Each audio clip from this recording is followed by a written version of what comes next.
$100,000 a month is a different story. I don't believe that you can have any service or any niche and get it to $100,000 a month. That's a different beast. This is a totally different animal. But to get to $10,000 a month, you can have any service in any niche, and you should stick to that. But if you were hypothetically to get a Facebook ads expert from South Africa, a Zapier expert from Brazil, then you went to Slovakia and got an email marketing expert, and you had these people, they don't cost you anything. These contractors don't cost you anything just to have them ready to go. But the second that you sign an email marketing client, okay, well, first of all, the client pays you up front. That's how agency works. Even when you work with any half-decent law firm, they expect prepayment up front. They want money on account. So you're collecting the money up front as the agency, and the contractor, every contractor, employee, everyone knows you get paid once you do the work. Yeah, of course. So it creates this positive cash flow. And there's certain businesses in the world that work this way, and that's why they become so successful. For example, insurance companies. Insurance companies are actually technically banks in the way that they operate, because they collect money from you, and you may never deposit, you may never take out that money or take out that insurance claim ever. There's people who have been paying for insurance, car insurance for 20 years and never even had a claim. So they basically get to take all of that cash flow, take all of that money in, and then they get to go ahead and invest that in different places.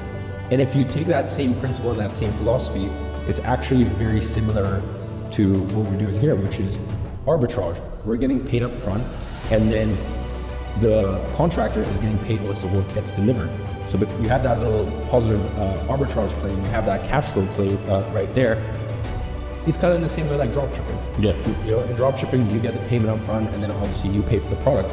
Very similar thing, and that means that the risk is, in that dropshipping example, it means the risk is very low. My only concern, and the only thing I make clear to people, and by the way, as I said, we have dropshipping taught by Jordan Welch, who's probably one of the foremost experts in the world. So I am a fan of dropshipping if it's done in the right way, and as long as you don't risk all of your money on advertising. Because the thing is, what I love about a service-based business is you can fail for 8 months and it doesn't matter. Like when I'm speaking to beginners, I was trying to make it clear, you want something where you can literally fail for 8 months, 9 months, 10 months, a year, and it doesn't matter, because what you're spending is $30 a month on like a couple softwares that you need to run the software, or what you're spending $49 a month at my software company, Flowzy, to run your entire operations. Listen, I get it, it's still $50 a month. It's not ideal to lose that, but a year in, you spend $600, you get one client, $1,500, paid there and then. Yeah. Whereas sometimes with these other business models, for example, Amazon FBA, sometimes you know, like I know what it's like. I've put millions and millions and millions of dollars into physical product stocks and physical brands that I have. And look, I have one of my companies, I have dead stock sitting from 2021. I was actually found out about it yesterday. I was like, oh, listen, it's not crazy amounts of money, but like even seeing that hurts. And I was like, fuck, like I misread how much stock I needed, and it's just been sitting there. And that's fine for me in my position, that doesn't hurt me. But if I was a beginner and I've put all this money into stock and the market doesn't want it in the way I think it wants it, I'm at a big potential loss. So that's why I'm such a big fan of service-based businesses, because you basically can just fail for a long time and it doesn't really matter. It's not gonna wipe you out. See, here's my thing with it. I completely agree with you. I know it's a business that works. My only caveat to it is the fact that nothing's as simple as it seems, right? Correct.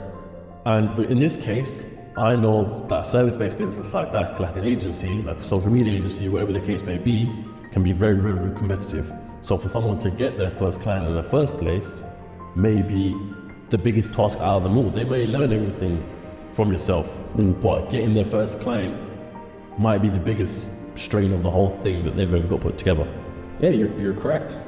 But that's the same thing with anything in life. Yeah, of course. Yeah, of course. Yeah, that's what I'm saying. And you are correct, but that's why I preface this by saying that I love seeing people fail for 18 months of this and not be bankrupted, because I can't think of many businesses in the world where you can start it for 18 months, you can fail, and it won't bankrupt you, and it won't wipe you out. Because you try and fail at an e-commerce business for 18 months, you're gonna be looking at some serious debt. You try to And by the way, that's why, for example, in Digital Launchpad, most of the methods that we teach don't involve any ad spend. So most of it is organic, because my number one goal is I don't want my audience to lose money. I don't want my audience to try something and then let's say get wiped out.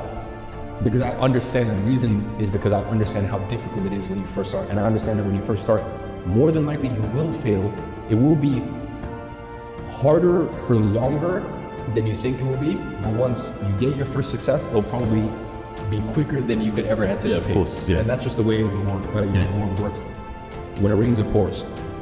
So I do agree with your statement that getting that first client can seem monumental and can seem very, very difficult. And it probably will be more difficult than you think it will be. When I got my first client, I wasn't really intending to get a client. It just happened accidentally. And that was August of 2016.